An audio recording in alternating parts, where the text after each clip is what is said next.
છે તમે પણ આ વેરાયટી હું તમને નવી જણાવ. ઘણા બધા વિડીયો હશે યુટ્યુબ પર અને સર્ચ કરીને જોઈ શકો છો કે મીઠાઈ અલગ અલગ જાતની ઘણી બધી આવતી હોય છે. આજે મીઠાઈ કંઈક અલગ ખાવાના છે આપણે. ચલો, ભૂખ બી બહુ લાગી છે એટલે હું તમને બતાવી દઉં શેનેથી બને છે, શું કરવાથી સારું શરીર રહે, આપણું હેલ્ધી રહે અને એ વસ્તુ કેવી રીતે ક્યારે ખાવી જોઈએ. ઉનાળો દિવસ છે આજે, મહિનો પૂરો થવાયો અને દિવાળી હોળી એવું નથી હોતું કશું, પણ માણસની જે ભાવના જાગે ત્યારે કોઈ બી વસ્તુ મીઠી વસ્તુ ખાતો જ હોય છે હંમેશના માટે. કોઈ બી માણસ નવું હોટલ ઉપર ઘરે બી બનાવીને ખાતા છે. મારા પ્રિય ખજૂરભાઈ બી આ મીઠાઈ ખાવાની કંઈક બી કરી શકે છે, કેમ કે એ માણસો બી હશે, અમે બી ખાઈએ છીએ, કેમ કે આપણે ગરીબ ફેમિલીથી છે. तो आ वीडियो में बनी रहे। आई होप आप अच्छे, मैं भी अच्छा हूँ, घर पे हूँ। चलो शुरू करते हैं वीडियो।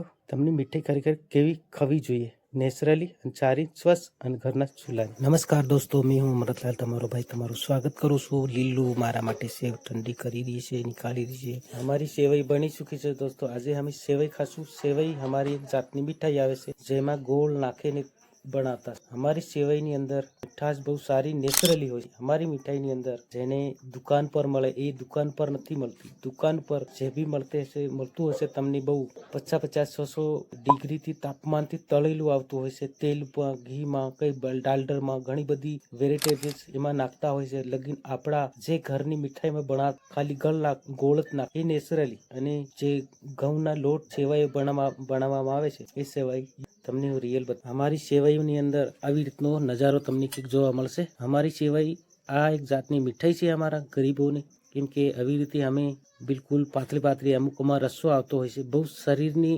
પૌષ્ટિક આહાર આપે છે. તમામ માણસોને આવી રીતે ખાવું જોઈએ, કેમ કે આપણા મોટી મીઠાઈની પાછળ પડી ગયા, પણ ઘરની મીઠાઈ અને નેચરલી મીઠાઈ ખાવામાં કઈ વાંધો જ નથી, કોઈ હાનિકારક. તમે જો હોટલની મીઠાઈ ખાતા હો એની અંદર બહુ બધા સારું લાગવા માટે કેમિકલનો યુઝ ઘણી જગ્યાએ કરતા હોય છે.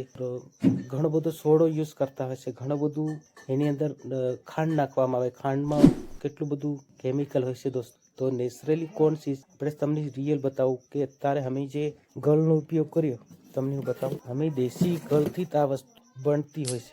દેશી ગળ એટલે સાટા શેરડીનો બને અને અમે ઘરે જોઈએ ને આવી રીતે છે.